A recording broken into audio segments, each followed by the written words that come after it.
예수는 만유의 주 제목을 삼고 함께 은혜 받기를 원합니다. 오늘 본문을 보면은 예수님을 가리켜서 예수님은 창조주가 되시고 만유의 주가 되신다고 우리에게 말씀해 주시는데 굉장한 말씀입니다. 여러분, 본문에서 예수님을 이렇게 설명해 준다는 것이 놀라운 거예요. 이스라엘 성지순례, 저도 한번 가보고 싶은데 이스라엘 성지순례를 가면은 그곳이 어떻게 보면은 여기서도 볼 수 있는 들이요, 강이요, 호수요, 산인데 그런데 다르다는 거죠. 왜 다를까요? 왜냐하면 예수님이 직접 걸으셨던 곳이기 때문에 주님의 발자국이 한때에 찍혀 있는 곳이기 때문에 거기에 내가 서 있다는 것은 특별한 의미가 담겨져 있는 것이 의미가 있기 때문입니다. 예수님이 인간의 몸을 입고 오셔서 우리와 같은 모습으로 식사도 하셨고 슬플 때는 우시기도 하셨고 기쁠 때는 웃기도 하셨고 저와 여러분들처럼 똑같으셨던 분이셨어요. 그러한 주님을 가리켜서 오늘 본문은 만물이 그에게서부터 왔고 만물이 그를 위하여 창조가 되었고 그가 만물 위에 계시다. 이 엄청난 말씀을 오늘 우리가 깊이 생각해 보았으면 합니다. 우리가 지금 골로새서 말씀을 계속 보고 있는데요. 본문으로 삼고 있는 15절 직전 지지난 주의 말씀에는 사도 바울의 기도가 나오죠. 바울이 이 골로새 교인들을 위해서 그들이 믿음의 능력 가운데 하나님의 뜻을 이루는 백성들이 되어서 예수로 말미암아 감사하는 백성들이 되게 해달라고 바울이 기도하는 내용이 13절 14절의 내용 가운데 나오고 있어요. 그리고 오늘 본문 15절의 말씀은 예수님은 누구신가를 우리에게 알려주고 있는 내용이 됩니다. 예수님은 누구신가? 우리 믿음의 대상이 되시고 우리를 온전케 하신 예수님. 그러면 내가 예수를 믿어 하나님의 자녀가 되지 않았습니까? 자녀가 되었고 예수를 믿어서 구원받은 백성들이 되었다면은 내가 믿는 예수, 내가 감사할 수밖에 없는 예수가 누구신가를 우리는 확실하게 분명하게 알아야 된다는 거죠. 그래서 본문에서는 그 예수가 누구인가 보니까 예수는 만유의 주가 되신다고 증거하고 있어요. 우리는 지금까지 예수님을 친밀하게 인티머시하게 알고 있어요. 예수는 나의 주가 되시고 나의 목자가 되시고 나의 친구가 되시고 나의 신랑이 되신다. 이거 다 성경적인 표현인데요. 이렇게 예수님을 친밀하게 알면서도 성경은 동시에 예수를 위대한 하나님이라고 말씀해 주시는 거예요. 그렇다면 예수가 만유의 주가 되신다는 것이 어떠한 의미를 주는 것인가? 세 가지를 오늘 본문에서 우리 함께 나누기를 원하는 바입니다. 첫째, 예수가 만유의 주라는 뜻은 예수는 주가 되신다. 여러분, 예수가 만유의 주라는 말씀은 예수님이 유일한 하나님이 되신다는 것을 우리에게 알려주시는 거예요.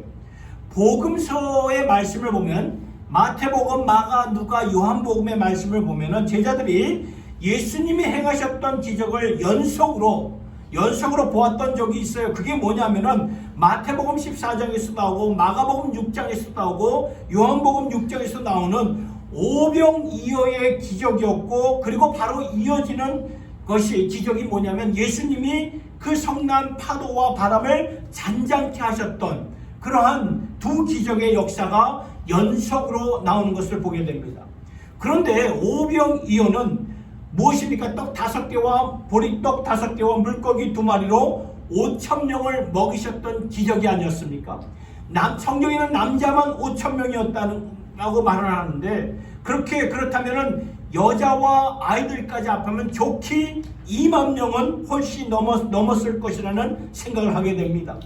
그런데 한 아이의 도시락을 가지고 이렇게 2만 명이 넘을 정도로 넘는 사람들을 배부르게 먹게 하시고 그 광주리가 몇 광주리가 남았다는 것은 이건 뭐 기적 중에 기적이 아닐 수가 없죠. 그래서 백성들이 보았을 때는 이건 자신들의 조상들이 체험했던 만나, 하늘에서 구약시대 하늘에서 떨어진 만나와도 같은 것이다 하면서 예수님을 메시아로 처음 따랐던 것이죠. 그런데 제자들의 입장에서는 그 오병이어를 같이 보았던 제자들의 입장에서는 좀 달랐어요. 말씀을 보니까 제자들은 오병이어의 사건을 그냥 지나갔던 거예요. 왜 그런가 생각을 해보니까 2만 명이 넘는 그 엄청난 사람들의 도시락을 챙겨주지 않았겠습니까? 얼마나 힘들었겠어요. 2만 명이나 넘는 도시락을 일일이. 그러니까 아마도 제가 봤을 때는 뼈 빠지도록 일하지 않았겠나. 아마 이 중노동을 한 거예요. 엄청난 노동을 한 것입니다. 그러니까 제자들의 입장에서는 이것 때문에 그들의 마음이 감동하기보다는, 물론 그 처음 예수님이 시작할 때는 제자들의 마음속에는 감동이 있었겠죠. 그러나 고된 노동의 시간이 길어지면서 감동은 점점점 식어졌을 것이라 생각이 됩니다. 그러다 보니까 오병이어의 기적인 제자들의 입장에서는 그냥 지나가요. 그런데 바로 다음에 나오는 기적을 보니까 제자들이 배를 타고 이제 갈릴리 바다, 갈릴리 호수를 지나가다가 큰 폭풍을 만나게 되죠. 그러면서 죽게 될 상황에 맞붙이게 됩니다. 그때 예수님이 제자들을 찾아오셔서 성난 파도와 바람을 잔잔하게 만드시죠. 그 사건을 보면서 제자들이 다들 놀래요. 놀라면서 마태복음 14장 33절의 말씀을 보니까 제자들이 예수님 앞에 무릎을 꿇고 절을 하면서 당신은 뭐라 그래요? 진실로 하나님의 아들이로소이다. 그러니까 하나님입니다. 그 말이에요. 하나님이라고 고백을 했던 거예요.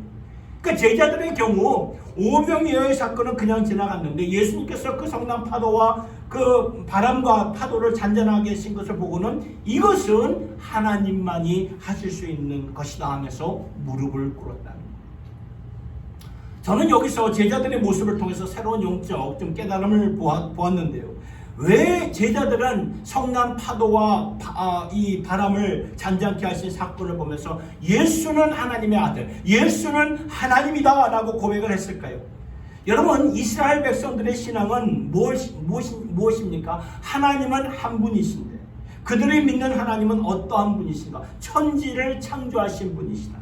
그러니까 세상의 모든 신들과 우리의 여호와 하나님과 다른 이유는 세상의 모든 신들은 세상 안에서 만들어진 모습이지만 우리 하나님은 세상이 있기 전에 만물 위에 계신 창조주가 되신다는 것이 이스라엘 백성들의 신념이었고 신앙 고백이었던 거예요. 그래서 창세기 1장 1절의 말씀, 우리가 잘 아는 말씀, 태초에 하나님이 천지를 창조하시니라. 이 말씀은 모든 것이 있기 전에, 만물이 생기기 전에 하나님이 영원부터 계셨다, 그 말씀이에요.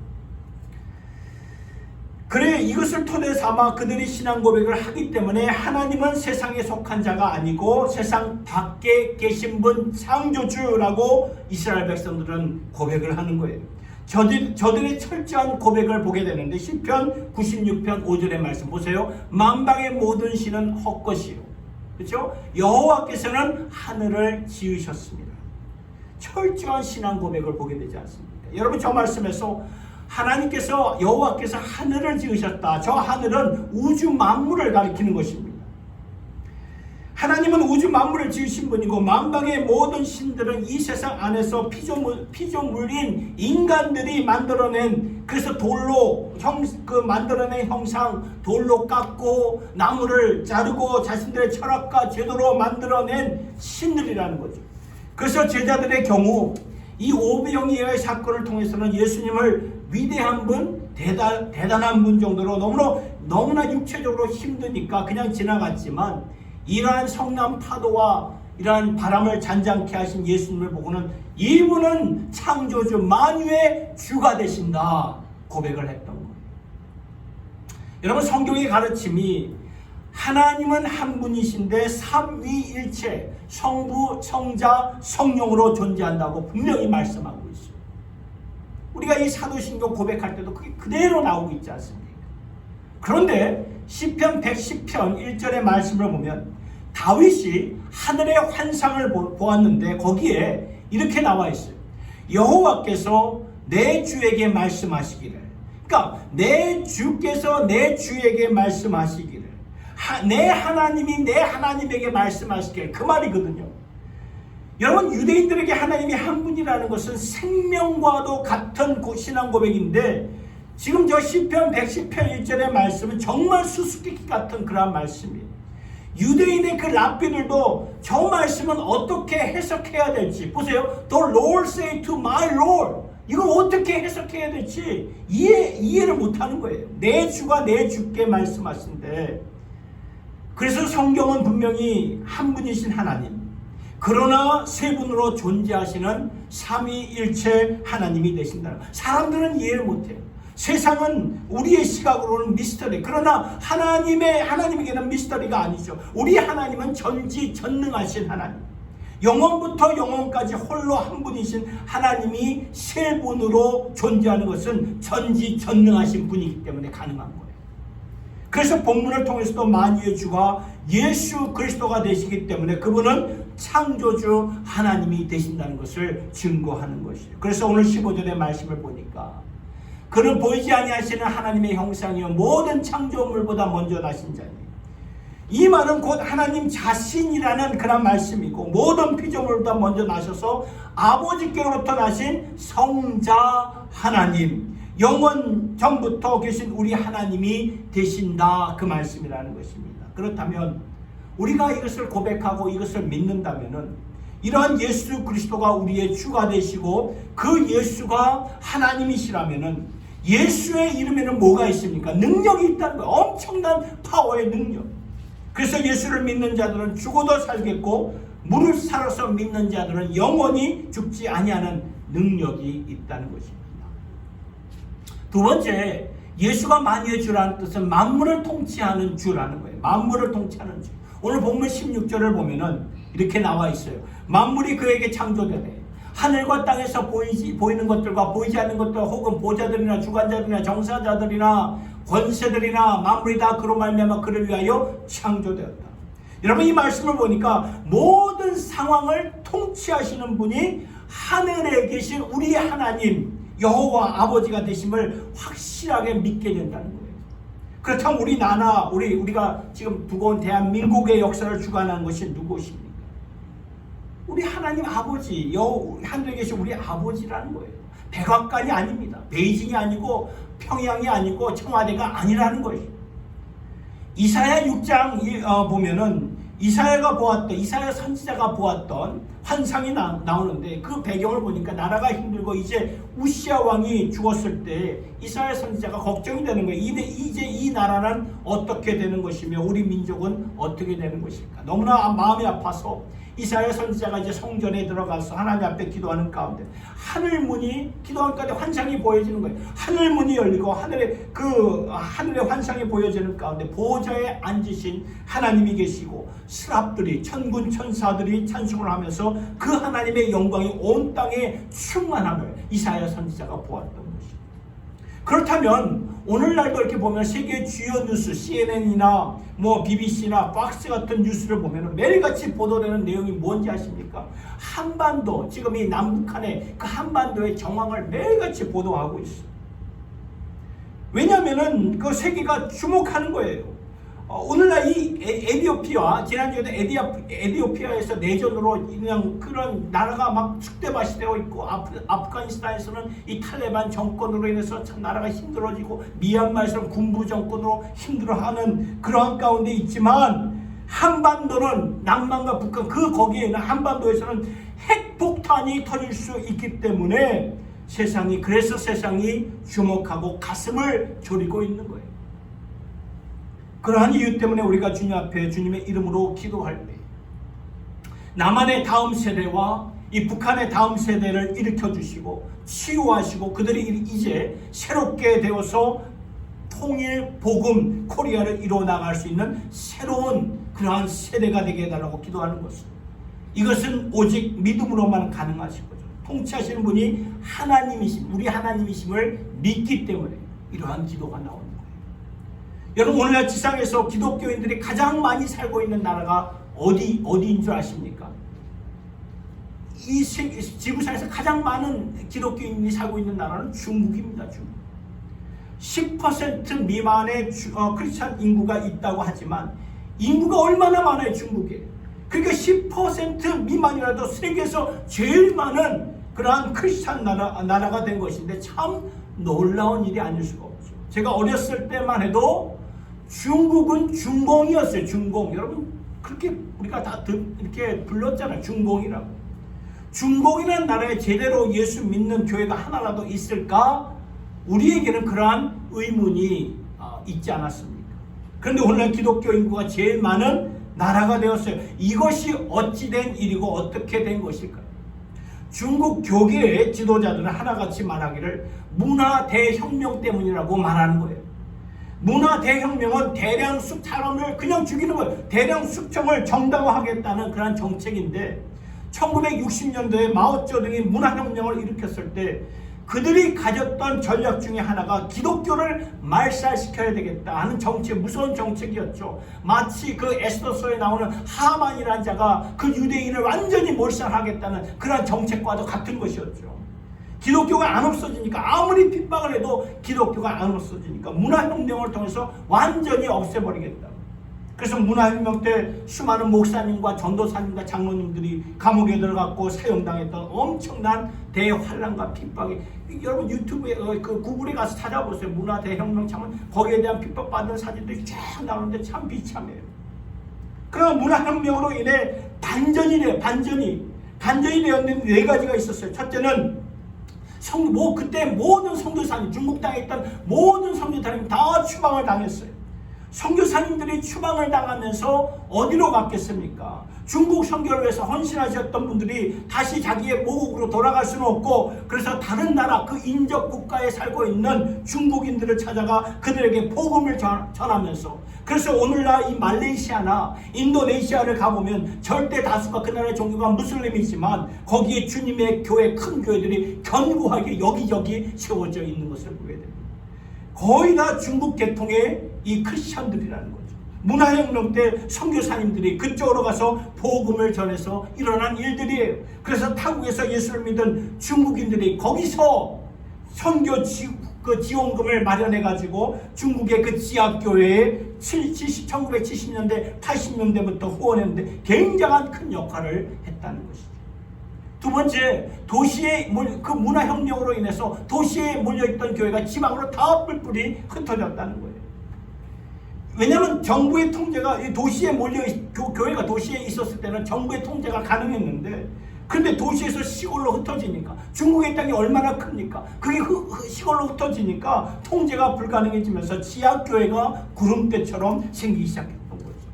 세 번째, 문화혁명으로 인해서 그 중국의 언어가 하나가 되었습니다. 여러분, 중국의 언어가 수백 개가 되는 거 아시나요? 그런데 문화혁명으로 인해서 언어가 하나가 되었어요. 그러니까 이 성경을 프린트하고 복음 쪽지를 이게 복사하는데 너무나 쉬운 거예요. 너무나. 이 마오쩌둥이 선교를 위해서, 정말 하나님의 선교를 위해서 엄청난 큰 일을 했던 거예요. 언어를 하나로 만들어버린 거죠. 그리고 수천 년부터 내려왔던 문화혁명으로 인해서 우상 문화가 한꺼번에 다 없어졌어요. 이 문화혁명을 통해서 기독교만 없앨 수 없으니까 모든 종교를 다 없애버렸던 거죠. 자신들의 그 이념만, 공산당의 그 이념만을 강조하기 위해서 모든 종교를 없애다 보니까 우상들이 다 없어져요. 그러니까 이 시골에서, 이 지방에서 지하교회들이 부흥하고 복음이 선포되면서 영적으로 공허함이 있는 그런 신령들에게 복음이 들어가니까 예수 믿는 자들이 여기저기서 구름대처럼 일어나기 시작합니다. 그래서 지금 돌아보니까 오늘 중국이 이렇게 기독교 인구가 10% 미만이지만 그래도 제일 많은 나라로 변하게 된 것은 무엇 때문인가? 문화혁명, 대혁명 때문에 이렇게 중국이 변하게 된 것입니다. 자, 그러면 묻습니다. 누가 중국을 통치한 것입니까? 누가 중국을 통치한 거예요? 주님이 하신 거죠. 마오쩌둥이 한 거 한 줄인 줄 알았는데 아니라는 거예요. 주님이 하셨던 거예요. 주님의 나라를 이루기 위해서. 하박국 2장 14절의 말씀을 보니까 대전물이 바다를 덮은 같이 여호와의 영광을 인정하는 것이 온 세상에 가득하리라, 충만하게 되리라. 그 비전을 향해서 하나님께서 역사를 주관하셨던 거예요. 그러니까 우리도 우리 나라를 위해서, 우리 대한민국을 위해서 기도할 때 이렇게 기도해야 된다는 거예요. 지금 대한민국이 여러분 이게 뭐 경제적으로 뭐 이렇게 탑 10에 들어가고 그런 부강한 나라 같지만 참 힘들어요. 공식적으로 전쟁이 끝난 것도 아니고 잠시 휴전 상태라는 거죠. 70년이 지났지만 아직도 분단되어 있고 이런 상황에서 계속 위협이 있고 우리 자손들에게 무슨 그런 나라 코리아로 남게 될 것이고 우리는 불안해하지 않을 수가 없지만 진정한 통치자가 누구신가? 만유의 주가 되신 예수 그리스도가 한반도의 진정한 통치자가 되신다면 우리는 그분에게 소망을 두고 기도할 수 있는 것입니다. 왜 그럴까요? 우리의 믿음은 주님께 있기 때문입니다. 그래서 역대하 7장 14절의 말씀 같이 한번 읽겠습니다. 시작. 내 이름으로 일컫는 내 백성이 그 악한 길에서 떠나 스스로 겸비하고 기도하여 내 얼굴을 구하면 내가 하늘에서 듣고 그 죄를 사하여 그 땅을 고칠지라. 여러분 스스로 겸비하여서 항상 여호와의 얼굴을 찾으시고 예수 안에서 소망 갖고 믿음으로 사실 수 있기를 예수님 이름으로 축복합니다. 세 번째로 예수가 만유의 주라는 뜻은 하나 되게 하시는 주라는, 하나 되게 하시는 주. 세상은 뭐예요? 자꾸 갈라지게 만드는, 이 아카스탄마게도 교회 들어와서 자꾸 갈라지게 만드는 교회를.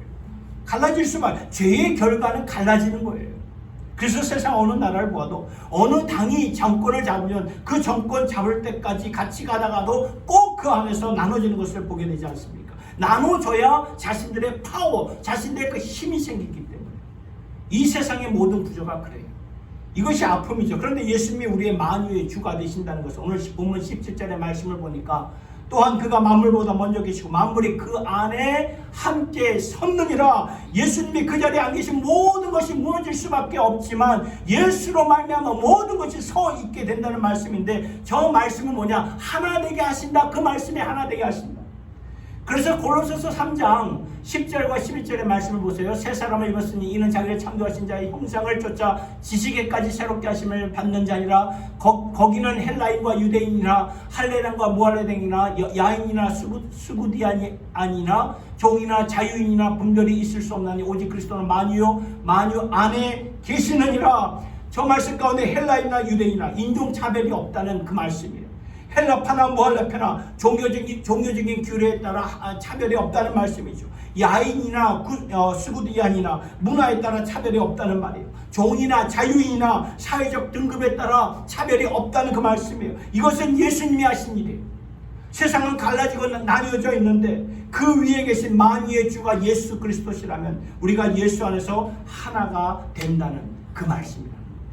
제가 미국에서 오랫동안 살았고 한 30년 살았고, 저보다 더 오래 사신 분도 있겠지만 30년 참 많이 산 거죠.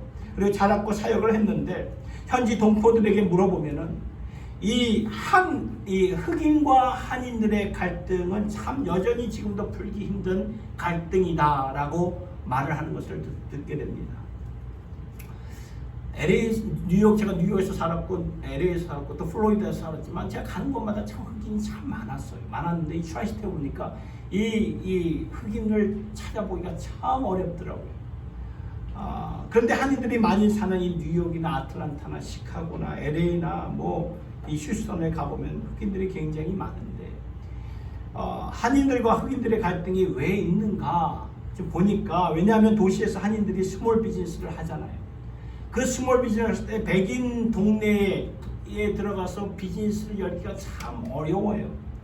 그래서 저렴한 지역에, 게토라는 지역에 들어가서 비즈니스를 하면서 사업이 점점 이렇게 성장하게 되는데, 그런데 이제 그 흑인들의 입장에서 보면 한인들의 이 사업이 못마땅한 거예요. 이게 마음에 이렇게 불만이 가득한 거죠. 왜냐하면 한인들이 자기네 동네에 와서 이렇게 돈을 많이 벌어 가는데 다시 그곳에서 이렇게 풀지를 않고 그 돈을 가지고 백인들이 사는 그러한 지역에 들어가서 사니까 이 흑인들의 입장에서는 늘 이렇게 불만이 쌓였던 거죠. 그래가지고 이제 LA 폭동이 예를 들면 LA 폭동이 터졌을 때 한인들에게 불똥이 튀지 않았습니까? 사실은 백인들에게 분노가 터졌어야 되는데 기득권을 누가 갖고 있었습니까? 백인들이 갖고 있었잖아요. 그러니까 경찰들은 백인 동네를 막아주고 한인들이 사는 한인타운은 우리가 거기까지는 갈 수가 없으니 할 수 없다. 물론 이걸 고의적으로 하지는 않았겠지만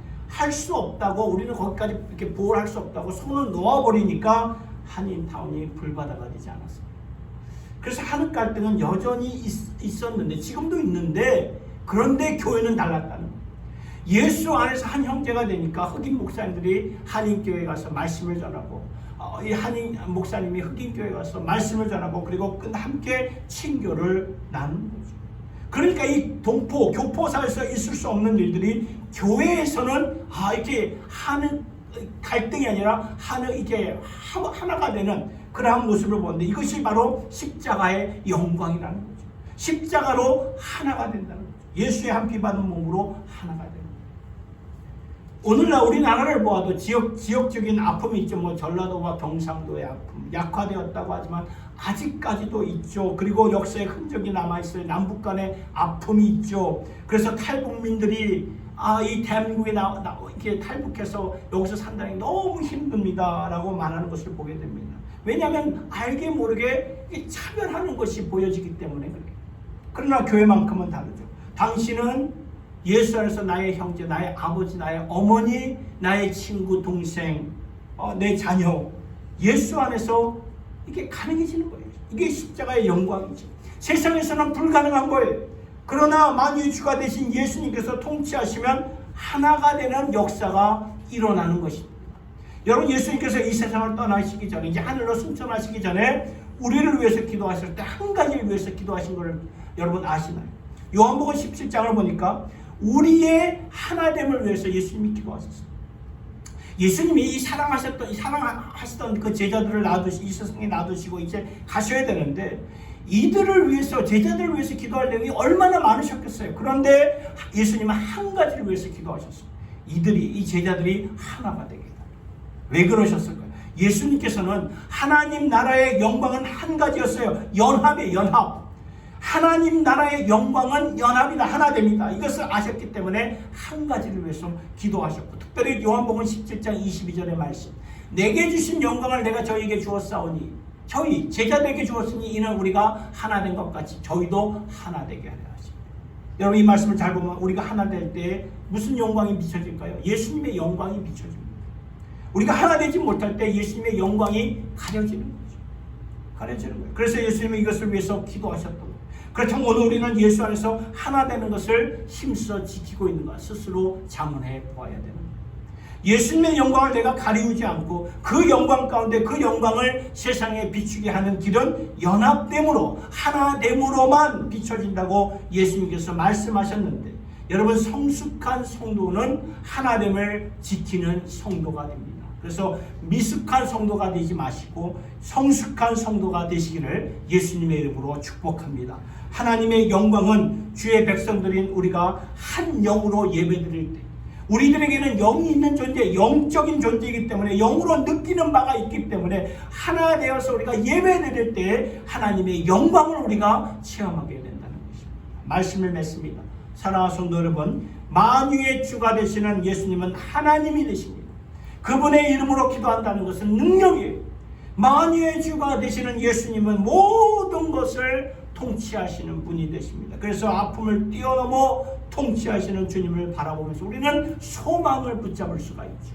만유의 주가 되신 예수님은 우리를 하나로 묶어주셔서 하나님의 영광을 체험하게 하십니다. 따라서 우리 모두 만유의 주가 되신 예수님만을 붙잡고 그분의 영광을 비출 수 있는 존귀한 주님의 권속들, 백성들이 될 수 있기를 예수님의 이름으로 축원합니다. 기도하겠습니다. 하나님 아버지, 만유의 주가 되시는 주님께 영광과 찬송을 올려드립니다. 만유의 주가 되시기 때문에 창조물 가운데 있는 신이 아니라 창조물 위에 계셔서 모든 것을 창조하신 창조주, 유일하신 하나님, 나의 주님 안에 능력이 있고 생명이 있고 참 소망이 있음을 깨닫게 하시니 감사합니다. 아버지, 저희들 무엇을 하든지 간에 예수의 이름 붙잡으면서 승리하는 자들로 삼아주시고, 오늘도 통치하시는 그 예수님, 하나 되게 하시는 예수님을 바라보면서 연합을 이루어 십자가의 영광을 드러내요 주의 영광을 함께 목격하는 삶으로 인도하여 주시옵소서. 예수님의 이름으로 기도드리옵나이다. 아멘. 이 몸의 소망 무행가 우리 주 예수뿐이었습니다.